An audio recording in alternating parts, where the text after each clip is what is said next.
about the way in which national events, national moments and so on are commemorated. It is clearly against the provisions of the Constitution and does not allow for inclusion.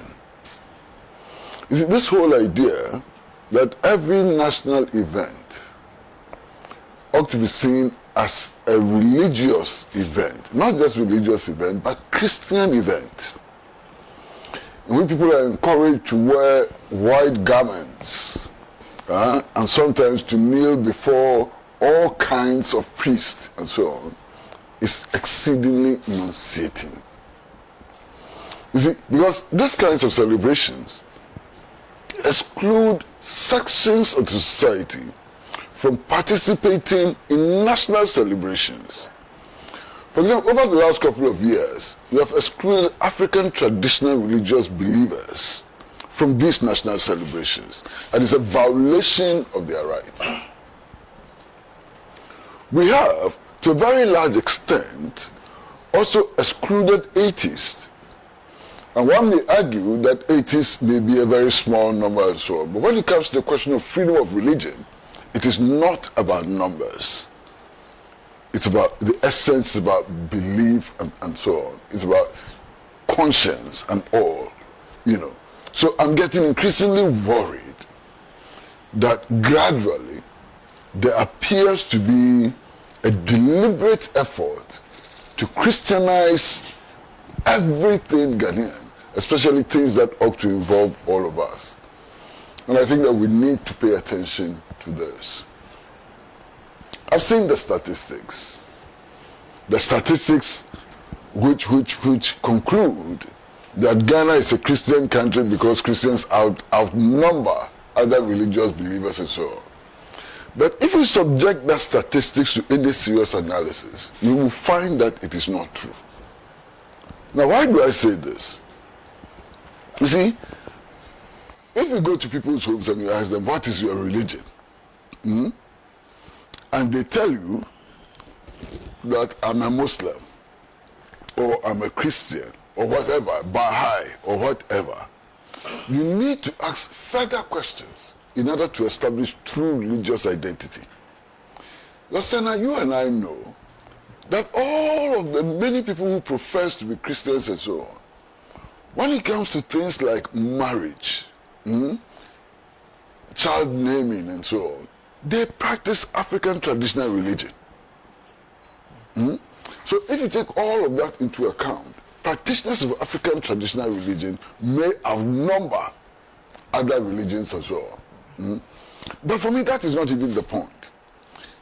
These events ought to be secular, in order that everybody who is Ghanaian can participate in it. You understand? And that comes from the Constitution, which describes Ghana as a secular state. That's my first point. Now, all the assessments I've seen about the performance of the Mahama administration in the first year have been positive, excepting hardcore MPP advocates. Now, you've seen the surveys. And in fact, Global Info Analytics, which actually doesn't give Mahama the highest score, places the Mahama administration at 67%. That's close to 70%. That's a very, very high score. In fact, last week, on this very platform, one of the Greater Accra communication gurus of the New Patriotic Party, Sabo, was on this platform.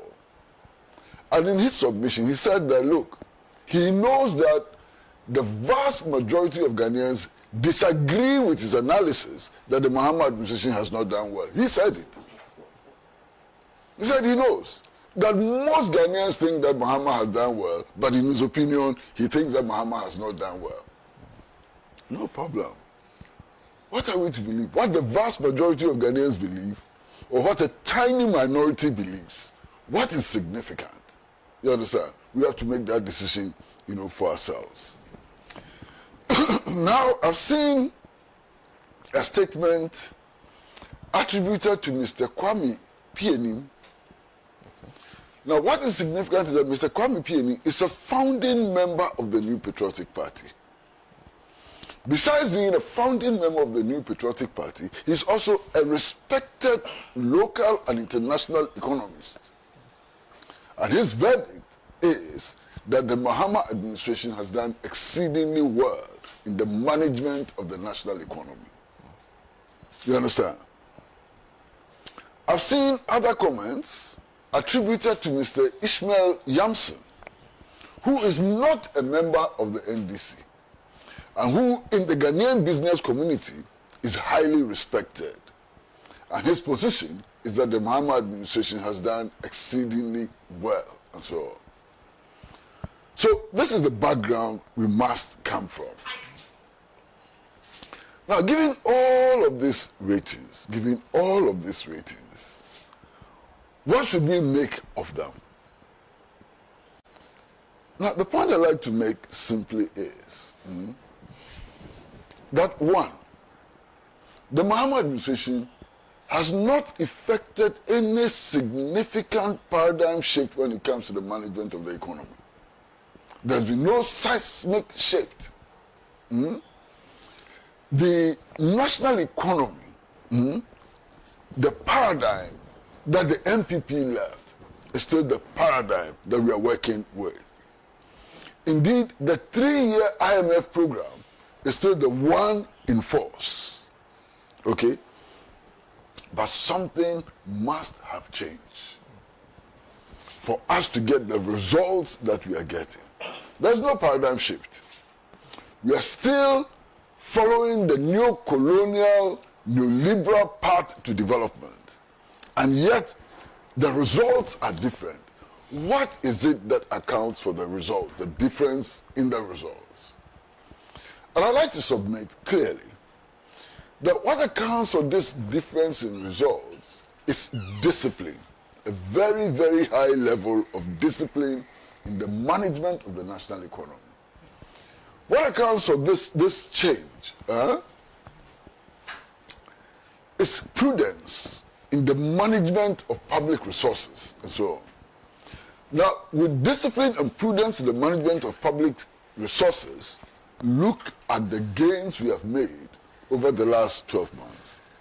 Now, that should suggest to us that if we add a significant paradigm shift, this economy can really become robust if we do that.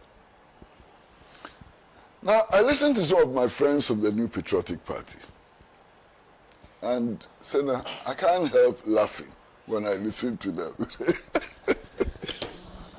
When I listen to them, I just can't help laughing. Say that, well, there have been some good things in the Mahama administration, but all of these good things came from Dr. Bawumia's ideas. Senna, Dr. Bawumia and the NPP were in power for 8 years. For those 8 years, his ideas didn't work at all. As soon as he left office, his ideas started working. What story is that? And they don't feel ashamed. They look us in the face and they tell us this. That yes, inflation has come down, the value of the cedi has appreciated and so on, but all of this must be attributed to the brilliant ideas of Dr. Bawumia, who was in office for 8 long years. The ideas of Dr. Bawumia must be very wicked ideas. I mean, the ideas don't like Dr. Bawumia. They didn't work when he was in power. When he left office, they started working. What is this story? In any case, Senna, look, let's look at the figures, because the figures speak volumes when it comes to the microeconomic situation. MPP took inflation to 54%. They left office with inflation at 23%. If I lie, just tell me that I lie. Okay? They managed to take inflation, boom, to 54%. Then brought it down to 23%. At the time, 23 point something percent. at the time they were leaving office. Massa, within 12 months, the Mahama'S administration has brought inflation down from 23 point something percent to 5.4%. Is there a dispute about this? There's no dispute. Okay? No dispute. You come to the value of the city. They manage, through the brilliant ideas of Dr. Bawumia, to take it all the way to 17 cedis to $1. At the time they were leaving office, it was hovering around 15 point something to $1. In 1 year, one single year, the Mahama'S administration has brought it down to 10.4 to $1. And you say, nothing has happened. How can you look at this and say that nothing has happened? The national debt has fallen drastically in 1 year, and you say nothing has happened. But no problem.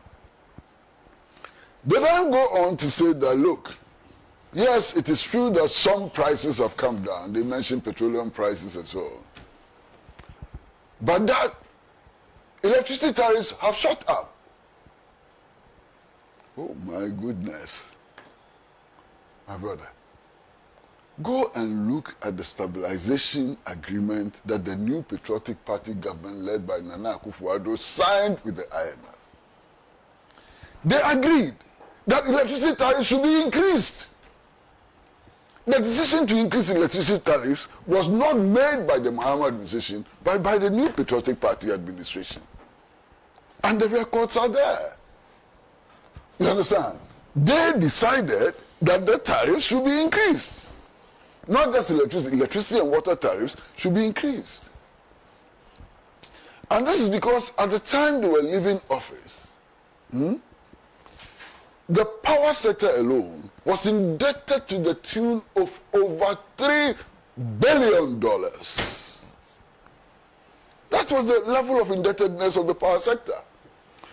And in the estimation, that debt could only be retired by increasing tariffs. Okay? Now, we are being told by President Mahama that indeed this last stabilization agreement with the IMF should be the very last one, and that we shouldn't go back to it. I hope he keeps his word, because we've heard it over and over again. When Nana Akufo-Addo came to power, the promise was that we will never go back to the IMF, and so on. At the time they were going back to the IMF, it was like a hurricane was pushing them towards the IMF, and so on. So we've heard these statements over and over again, why they won't go back to the IMF and so on. We want to believe that. Now, Sana, I'm one person who has always indicated strongly that the macroeconomic indicators are not a sufficient indication of the health of an economy. And I mean it. Because I've always said that these are statistical averages. And statistical averages do not tell the full story. So, for example, when you make the point that the gross national income has increased in a particular year, what are you saying? You're saying that if you put together all the incomes and you divide it by the national population, this is what you get. Now, it is possible, statistically, to have 90% of the population have declining incomes, with only 10% getting increasing incomes, and that could lead to a substantial increase in the. So these are averages. So for me, it is not sufficient to depend on these macroeconomic indicators. They are indicators, all right. They tell a certain story, but they don't tell the full story. And that has always been my position.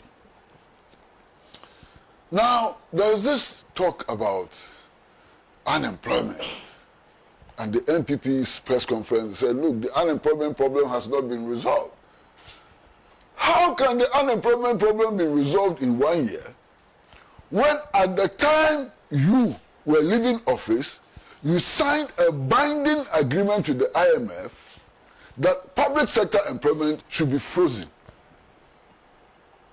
That the government should not employ anybody. You signed an agreement that the government should not employ anybody before you left office. The agreement is due to expire, I think, this month or next month or so. So how can you be expecting government to be employing people when you have already committed the incoming government to a program which says the government should not employ people? Senator, I cannot understand it. Maybe you can. But I cannot. This is a commitment that you made that don't employ people. You see, there's a certain development that I'm increasingly getting worried about. We have trained a number of nurses, many nurses. Now we have come to the conclusion that our economy cannot absorb these nurses, and therefore we are exporting these nurses to other countries. What we are actually doing is that we are subsidizing other economies, because we have spent huge amounts of money to train these nurses. We've invested in the training of the nurses and so on. And we are giving them to other countries. It means that those countries will not have to spend so much money training their nurses. It's a subsidy to those countries. And I find that exceedingly repugnant. This exportation of medical personnel is repugnant. It's repugnant because we need them here.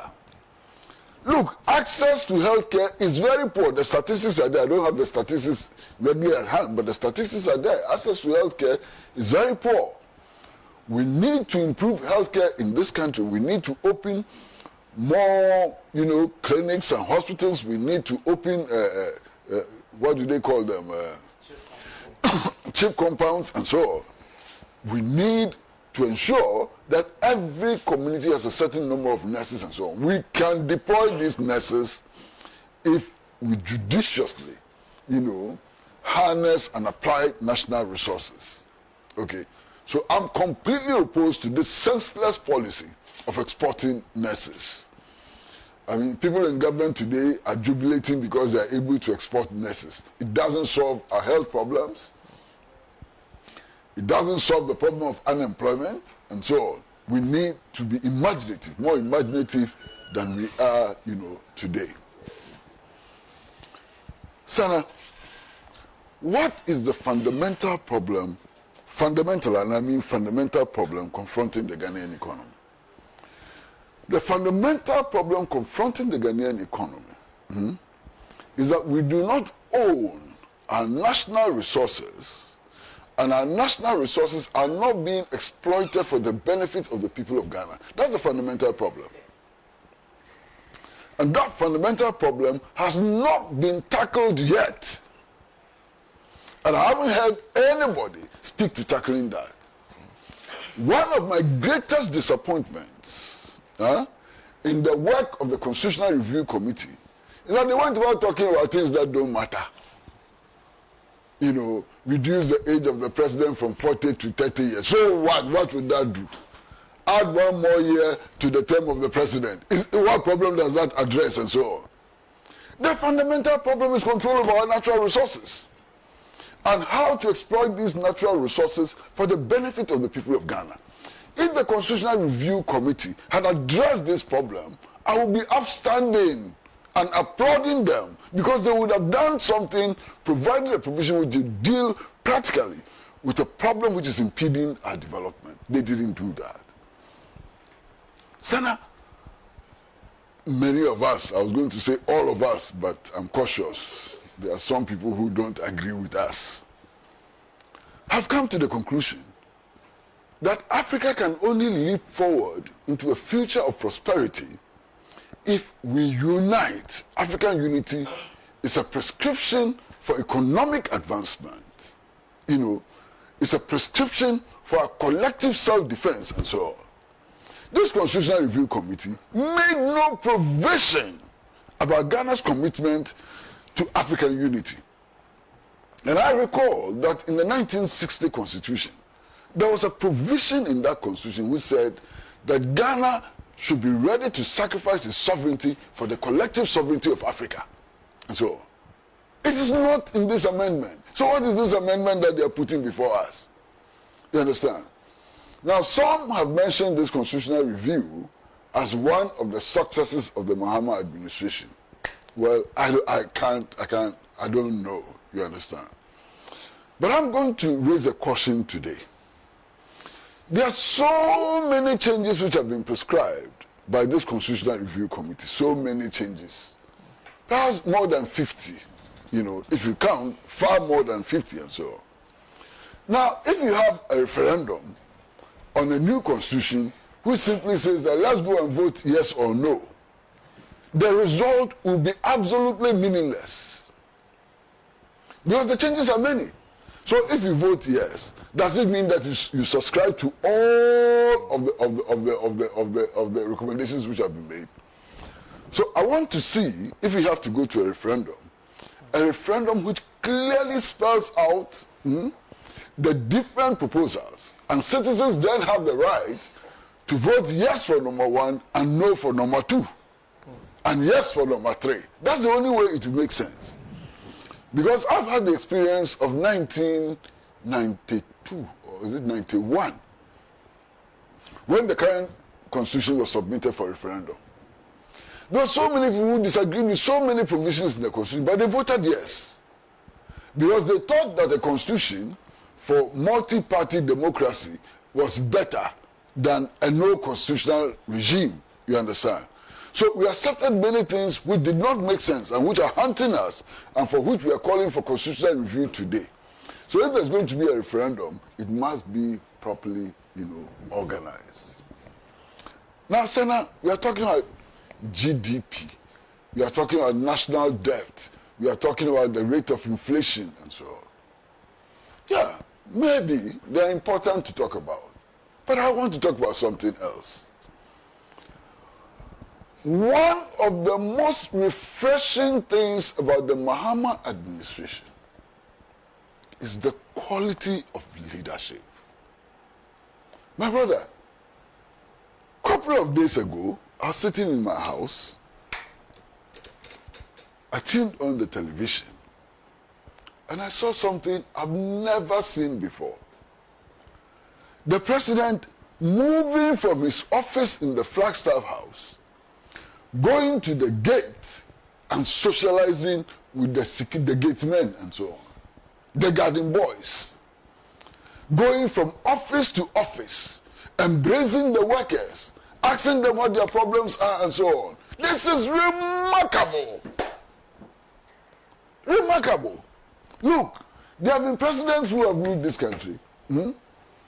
From their houses, they get to the gate and zoom into the car park and straight to their office. They don't know any other office in that Flagstaff House. Go and check. There's no interaction between them and the very people who work for them, even at the seat of government. This Mahama example is exemplary. He went from office to office, from duty post to duty post. There was one instance on the video where a young girl, everybody was shaking. The young girl was just said, why are you afraid of me? And so on. Come and embrace the girl. This is leadership that we want to see. You understand? This is exceptional leadership. Then he has started a media tour of the media houses and so on. I think it's important. It is significant. I was talking to many people who say that access to Mahama is so easy. He's on all the platforms. He's on Facebook, he's on X, he's everywhere. Send a message to him and within minutes he's responding. Accessibility to the president has become very easy and so on. Look, the aesthetics. President, look at him, look at the aesthetics. Look, this may not put food on the table. This may not lead to a radical transformation of anything and so on. But it is pleasing to see that the president can come close to the people. it is pleasing to see a certain level of modesty, you know, and so on. And I find this particularly pleasing. One of the things which has been raised for discussion this morning, and I think it was raised by my brother and friend Richard Ahiagba, is about this so-called third term bid. Of course, my brother, Mr. Ahiagba, makes the point that the president has put that matter to rest, says he's not interested in a third term. He has also made the point that the party itself, the National Democratic Congress, has said that, look, it is not interested in a third term. But I still like to comment on it.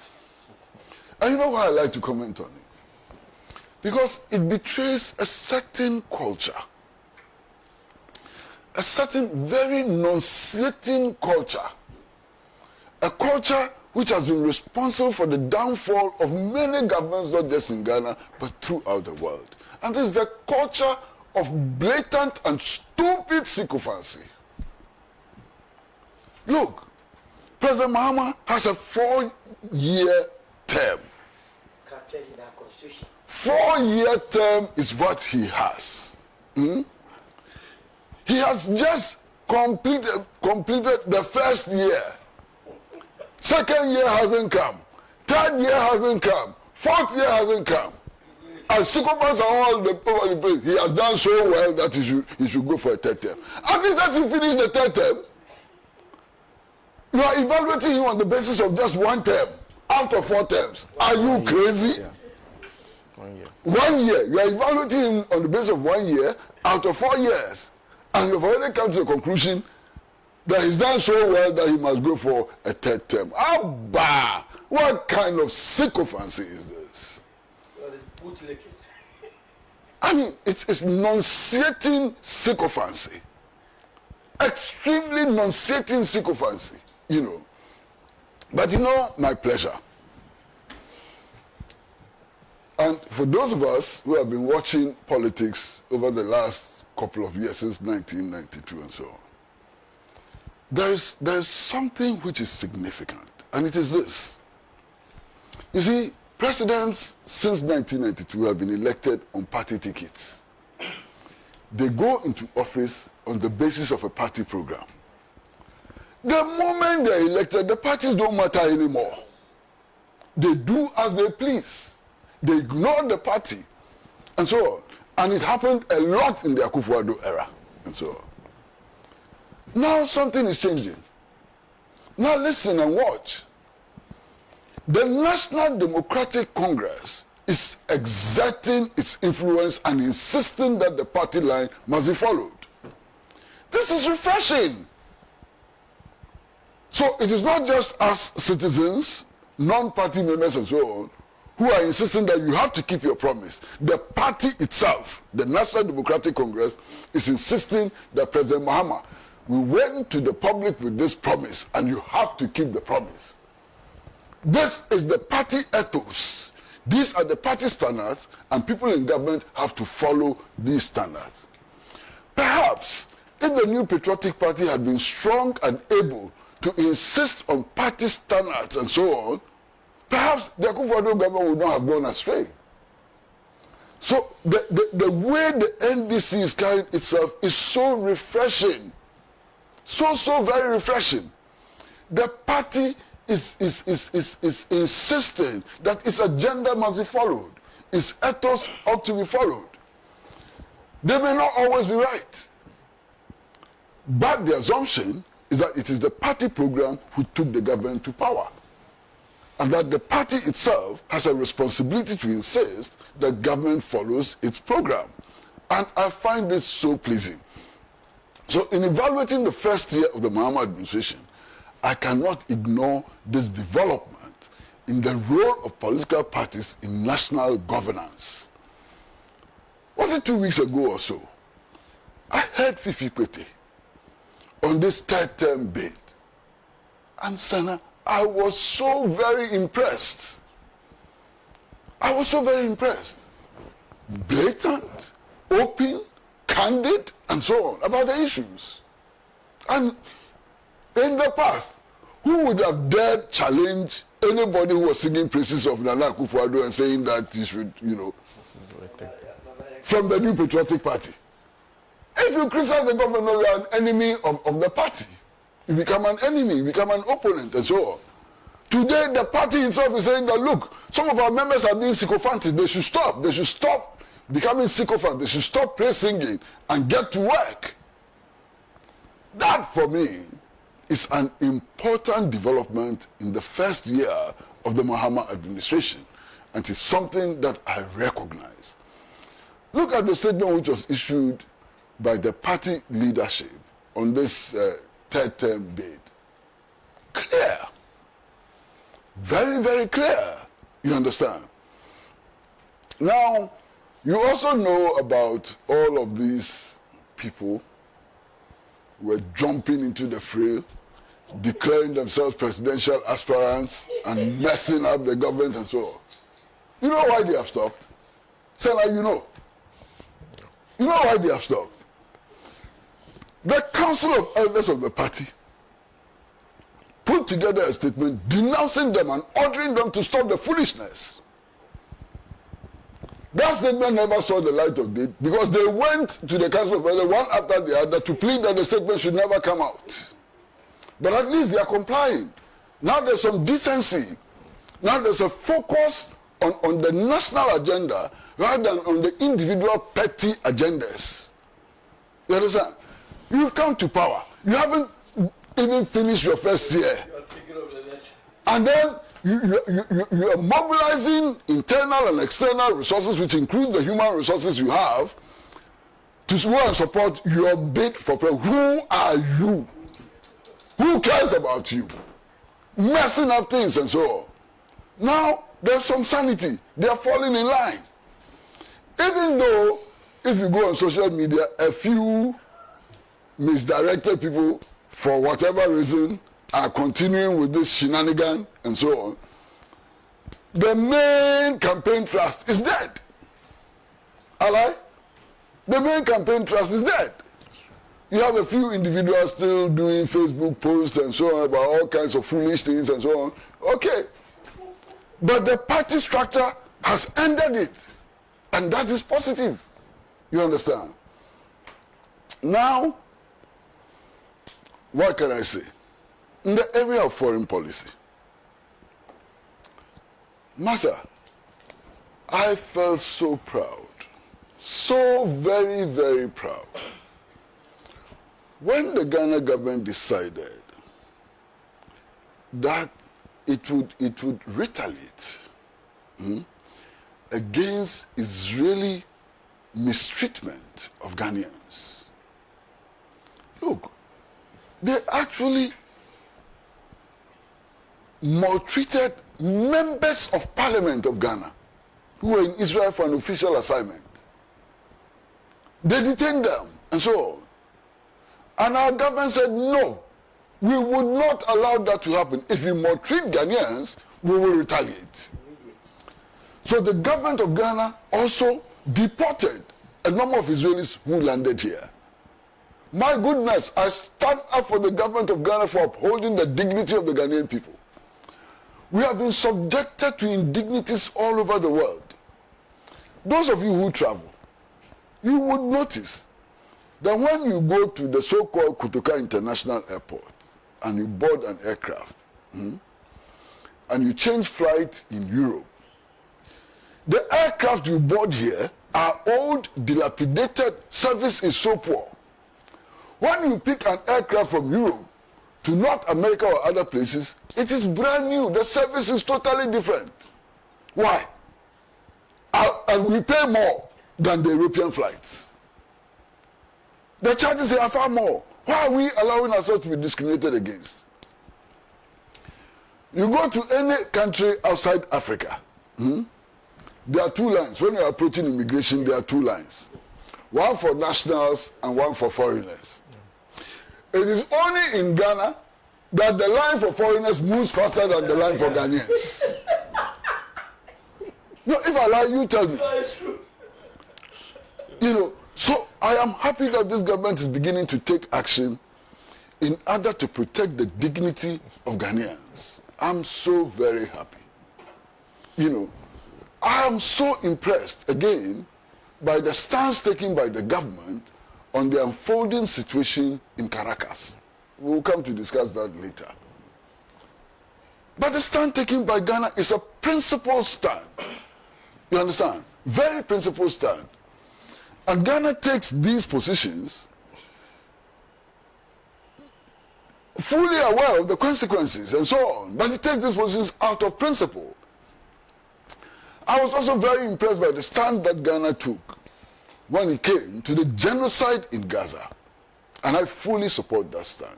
I'm disappointed, however, in one thing which has not been done.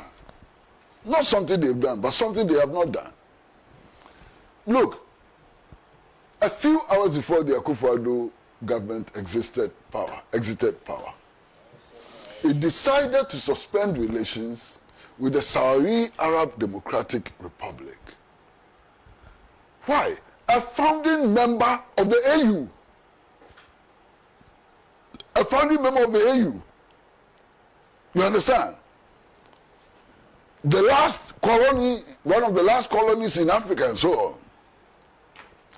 And all of us were hoping that the Mahama'S administration will quickly reverse this situation. My brother, 1 year has passed, nothing has happened. That is disappointed. I'm disappointed. I'm disappointed in this foreign policy failure. You understand? But all in all, everybody is scoring percentages and so on. I would just say that the first year of the Mahama'S administration has been refreshing. It shows that there's a possibility of significant improvements in the national economy. It shows that it is possible to have a government which is responsive to the needs of the people. It shows that it is possible to have a president who is humble, approachable, and accessible. I think they've done well. Thank you.